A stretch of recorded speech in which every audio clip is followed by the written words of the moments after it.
Fala família, sejam todos bem-vindos ao canal Bastidores do Poder. Vamos a mais um conteúdo, a mais uma notícia diretamente de Brasília, trazendo as últimas informações da revista Oeste. As últimas informações são explosivas, informações quentíssimas e muita censura também rolando no Brasil. Essas informações vêm diretamente da revista Oeste. Vamos deixando os créditos para a revista aqui na plataforma. Se você não é inscrito nesse canal, se inscreva e deixe seu like, porque isso faz uma enorme diferença para nós aqui na plataforma e para que outros possam ver este conteúdo. E não se esqueça também de deixar o seu comentário e de dizer de qual cidade você vê este conteúdo. E para mais informações, não deixe de ativar o sino para você ficar informado sobre tudo o que acontece na política do Brasil e no mundo. Sem mais enrolações, vamos à matéria. A jornalista Letícia Salorenzo, ex-assessora indireta do ministro Alexandre de Moraes, acionou o Supremo Tribunal Federal contra os autores da série Vaza Toga 2. Ela pede investigação dos jornalistas David Agape e Eli Vieira e também do ex-assessor de Moraes, Eduardo Talhaferro, por crimes como difamação, perseguição e até abolição violenta do Estado Democrático de Direito. O processo foi distribuído diretamente ao ministro Alexandre de Moraes a pedido da própria denunciante, sem sorteio. Segundo os jornalistas citados, a ação tenta criminalizar reportagens investigativas e configura assédio judicial contra a imprensa.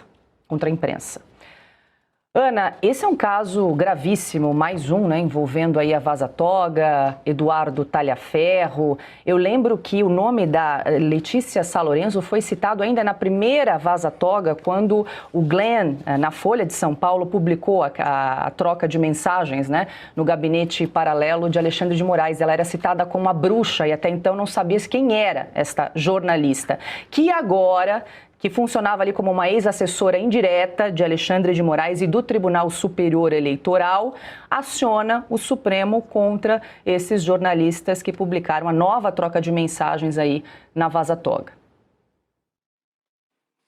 É tudo um esquemão, né? A verdade é essa, para usar o português informal. É um esquemão, é o gabinete paralelo da censura, do complexo de censura do ministro Alexandre de Moraes, porque esse jogo agora é curioso.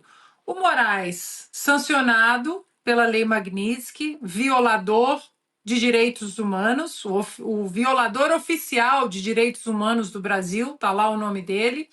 Então, agora ele começa a colocar o que ele precisa, o que ele sempre fez e que ele vai continuar fazendo através dos seus satélites. É ex-assessora, é ex-assessor, é um braço aqui no TSE, é um braço em algum órgão público de algum estado, é interferência no governo do estado do Rio de Janeiro, e assim vai. Enquanto nós não mostrarmos para o Brasil, para o mundo, que o país está lutando contra este gabinete paralelo da censura do Alexandre de Moraes, o nome dele estando à frente de qualquer ação ou não tem como nós termos um mínimo de perspectiva séria aqui nos Estados Unidos, em conversas com os americanos, ou no mundo. E eu digo isso pedindo, implorando mais uma vez para que o Senado, a Casa Revisora do Supremo, use a sua arma constitucional, a sua arma de freios e contrapesos e coloque para debate. Não precisa nem votação, mas não tem votos para o impeachment do Alexandre de Moraes. Não tem problema, mas algum caminho precisa começar. Nada vai acontecer.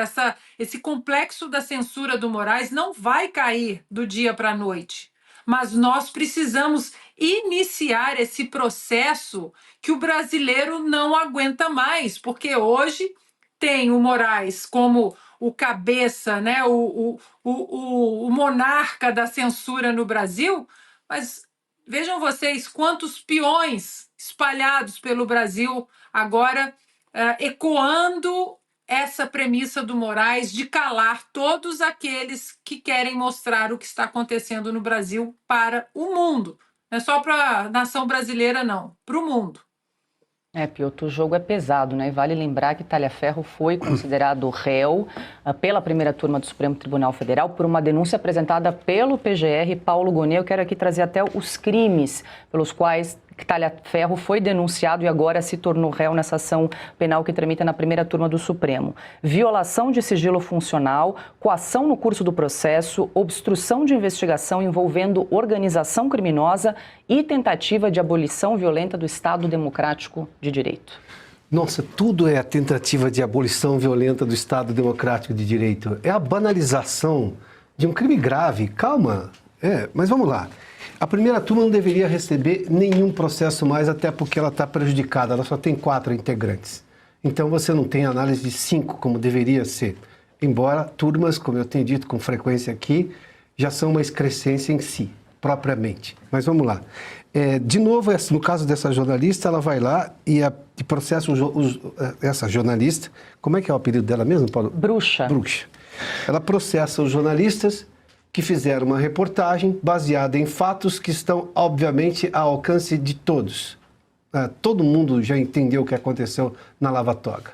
Aliás, o próprio denunciante deixa muito claro tudo o que ele diz. E tudo é muito provado, a gente vê o que está acontecendo. Os jornalistas vão lá, fazem o trabalho que é a obrigação deles, e fazem bem o trabalho, fazem a denúncia, e ela está reclamando de quem está trazendo a notícia. Bom, o problema é a notícia.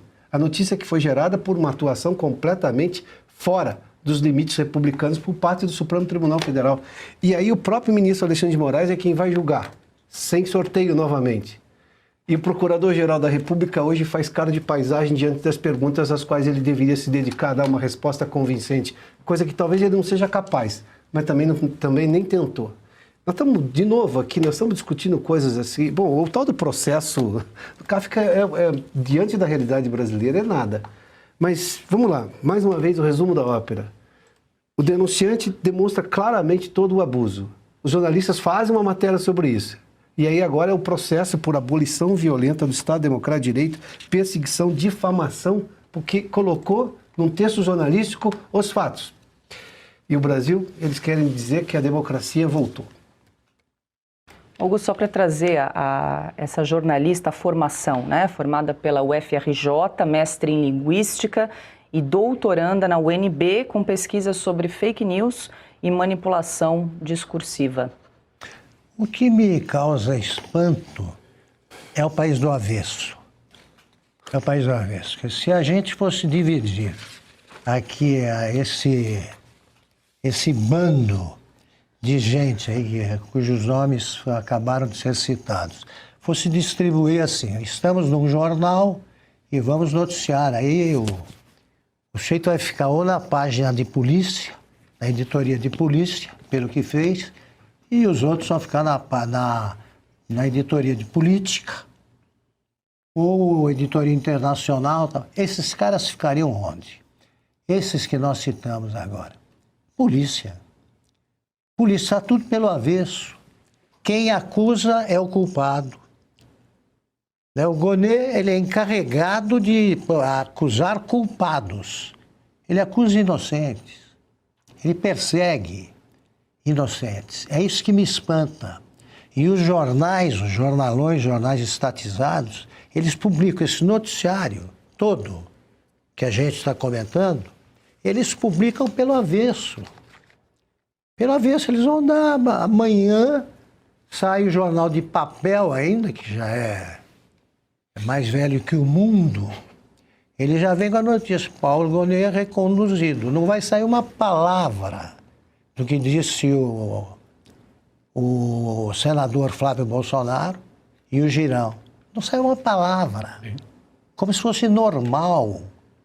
As atitudes tomadas por um homem que foi nomeado pelo decano Gilmar Mendes, por isso que eu quero insistir nesse caso, e que era sócio daquela faculdade que nunca formou ninguém, eu não conheço ninguém formado por aquilo, e que só aparece quando organizam um Gilmar Palusa.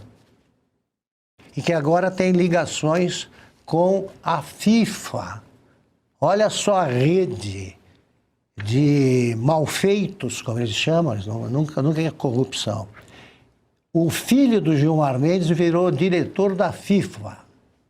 A FIFA, se você vira porteiro, você já começa a ganhar muito dinheiro.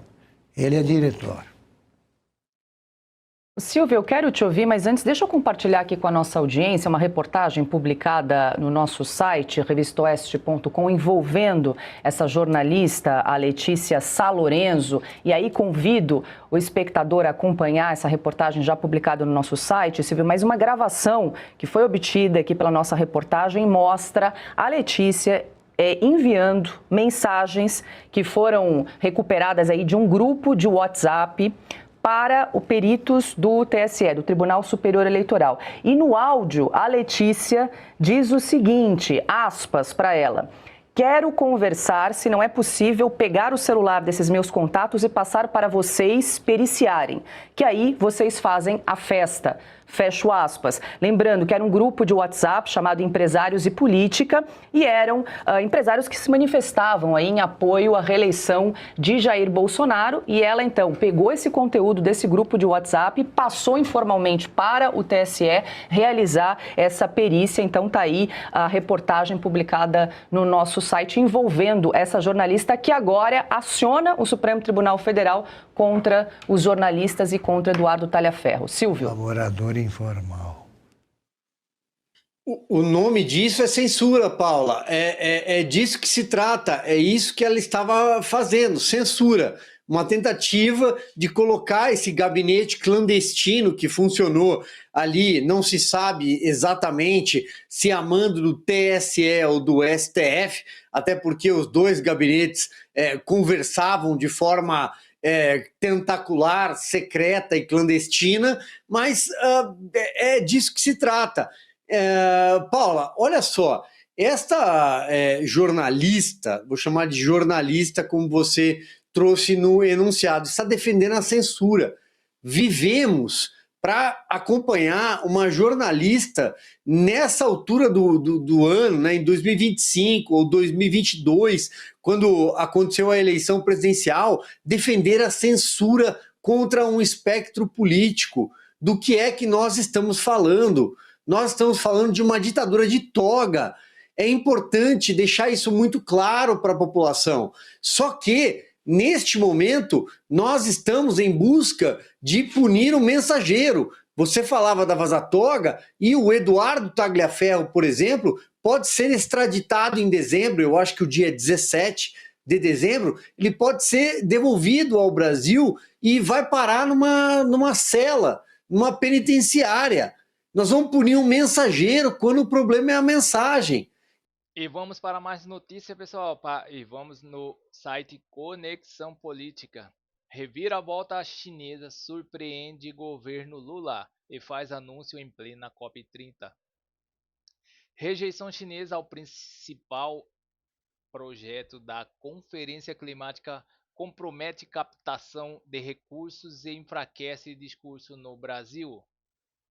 A China surpreendeu e decidiu não integrar a Tropical Forest Forever Facility, o Fundo Global de Preservação Florestal apresentado pelo governo brasileiro como sua principal iniciativa durante a COP30. A decisão, confirmada por 3 fontes com conhecimento direto das negociações, impôs um revés aos planos da diplomacia ambiental do presidente Luiz Inácio Lula da Silva. Anunciado em Belém durante a Conferência do Clima da ONU, o fundo já contabiliza 5 bilhões de dólares em compromissos e de investimentos, com contribuições anunciadas por Noruega, França e Indonésia. A Alemanha manifestou interesse e disse planejar uma contribuição substancial. Ainda assim, o volume atual de aportes está abaixo da meta revisada pelo governo antes do início do evento, que era de 25 bilhões como capital semente, com possibilidade de alavancagem para 125 bilhões. Na semana passada, o ministro da Fazenda, Fernando Haddad, declarou que o fundo poderia alcançar 10 bilhões até o próximo ano. Segundo as fontes, segundo duas das fontes ouvidas, as autoridades chinesas sustentam que financiamento dos esforços globais de conservação deve partir dos países desenvolvidos. Brasil e Indonésia, como economias emergentes, foram os primeiros a apoiar formalmente a iniciativa. Procuradores, os ministros procurados, os ministros chineses do meio ambiente e da França não se pronunciaram. E a delegação dos países da COP30 também não respondeu. O modelo do TFFF prevê que os recursos captados sejam aplicados em ativos financeiros de altos rendimentos. Parte dos lucros seria utilizada para remunerar investidores e o restante financiaria repasses anuais de 5 bilhões de dólares por hectare de floresta protegida ao país aderente. Até o momento, nenhum banco multilateral de desenvolvimento anunciou adesão aos fundos. As tratativas com a Índia estão paradas, enquanto Japão e Reino Unido ainda não formalizaram compromissos. O Brasil também aguarda definições da Holanda e do Canadá, cujas sinalizações podem ocorrer apenas em 26. Na terça-feira, o Banco Europeu de Investimentos afirmou manter conversas com a Comissão Europeia sobre eventual apoio em paralelo. A instituição anunciou aporte de 50 milhões de euros para um fundo de reflorestamento operado pela gestora Arlin, sem relação direta com o TFFF. Segundo uma da fonte ligada às negociações, outro banco de desenvolvimento ocidental, com histórico em investimentos ambientais, também recusou o convite do governo brasileiro. Organizações da sociedade civil intensificaram a pressão por novos aportes. 13 ONGs da Alemanha divulgaram uma carta aberta ao chanceler Friedrich Merz, cobrando um anúncio de investimentos de 2 bilhões e meio de dólares por parte do país. A promessa da Noruega de 3 bilhões distribuídos em 10 anos depende de adesão de outros doadores relevantes, conforme os termos de acordo. Consideramos politicamente crucial que o valor anunciado seja especificado durante a Conferência do Clima em Belém, diz o documento das ONGs. Isso garantia à Alemanha influência no Conselho do Fundo, evitaria a expiração dos recursos noruegueses e estimularia novas contribuições. No setor privado, apenas Fundação Medero, do bilionário australiano André Forrest, confirmou a adesão, com aporte de 10 milhões. Recebemos retorno financeiro e, melhor ainda, ajudamos a salvar as florestas tropicais do mundo. Não se trata de compensação de carbono, declarou Forrest. O governo brasileiro se manifestou oficialmente sobre a decisão da China, nem sobre as dificuldades na captação de novos investimentos. A COP30 segue até quinta-feira 21 em Belém. Então é isso, pessoal. Essas são as notícias que estão circulando nas mídias da internet. Obrigado pela sua audiência. Não se esqueça de deixar o seu like e clicar no sino para mais informações sobre política. Agradeço a todos pela sua audiência.